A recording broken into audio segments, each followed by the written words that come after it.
दिवशी देवाने बलराम दादाला सोबत न्यायचं नाही असं ठरवलं, पण बलराम दादाला घरी राहा म्हणावं तर ते ऐकणार नाहीत, म्हणून त्या दिवशी देव मुद्दाम बलराम दादाची थोडी खोडी करतात. काय करतात, सकाळी उठल्यावर गाई राखायला जाण्या अगोदर मुद्दाम यशोदा मैयाला काय म्हणतात, बलराम दादा समोर आहेत, मैया मैया दाऊ भैया फार पराक्रमी आहेत, काल त्यांनी फार मोठा पराक्रम केला मैया, तुला माहीत आहे का? मैया म्हणाली, असं काय केलं दाऊ भैया? आता अभिमानाने छाती फुगून ऐकू लागले की कृष्ण आता माझी काय बडाई करतो.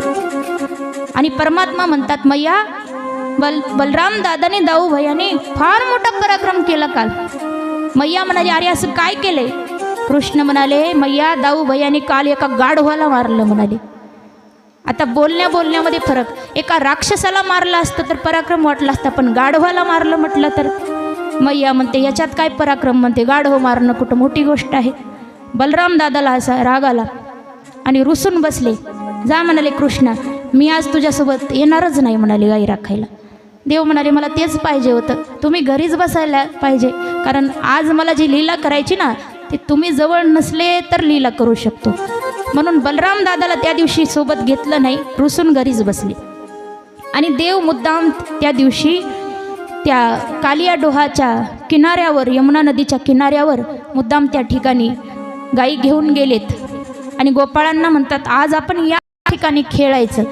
मग त्या दिवशी म्हणतात, आपण एक नवीन प्रकारचा खेळ खेळू. आजवर सगळे खेळ खेळले, पण आज आपण चेंडू फळीचा खेळ खेळायचा. म्हणजे हल्लीच्या भाषेत त्याला म्हणायचं क्रिकेट. क्रिकेटचा शोध कोणी लावला हो?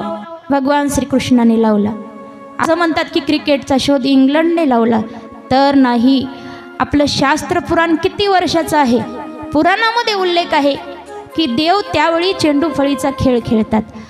तर मग देव म्हणाले, आपण चेंडू फळी खेळायचं. मग चेंडू त्या काळात त्यांचा कसा कपड्यापासून तयार केलेला बॉल, आणि देवाने बॅट हातात घेतली आणि गोपाळांना सांगितलं, तुम्ही बॉल टाका. तेव्हा एक गोपाळ होता, त्याचा तो बॉल होता. मग त्याने तो बॉल घेतलाय चेंडू, आणि तो मारल्यानंतर देवाने असा शॉट मारला की डायरेक्ट जाऊन त्या कालिया डोहाच्या तळाशी गेलेला आहे.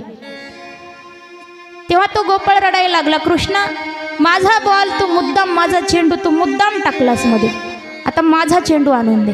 बाकीचे म्हणतात, अरे तुला काही कळतं का, त्यामध्ये नाग राहतो आणि कृष्णाला तू चेंडू आणून दे म्हणतोस. तो गोपाळ रडायला लागला, नाही नाही माई, मला माझा चेंडू पाहिजे म्हणजे पाहिजे, रडायला लागला. देव म्हणाले, थांब मी तुझा चेंडू आणून देतो. आणि देव त्या ठिकाणी एक झाड होतं कदंबाचं, त्या झाडावर चढले आणि उडी मारली, थेट कालिया डोहामध्ये उडी मारली. तेव्हा बाकीचे गोपाळ घाबरले, म्हणायला लागले, अरे काय झालं, फार वाईट घटना घडली, आता कृष्ण वापस येईल की नाही? कारण जो कोणी कालिया डोहामध्ये जातो तो वापस कोणी येत नाही. म्हणून गोपाळ फार घाबरले आणि घाबरून जाऊन मैया यशोदाला, नंदबाबाला, गोकुळवासियांना घेऊन त्या ठिकाणी आलेले आहेत. आणि मैया यशोदा त्या ठिकाणी विलाप करते, रडायला लागते. काय म्हणतात मैया, आपण एका गवळणीमध्ये ऐकायचं.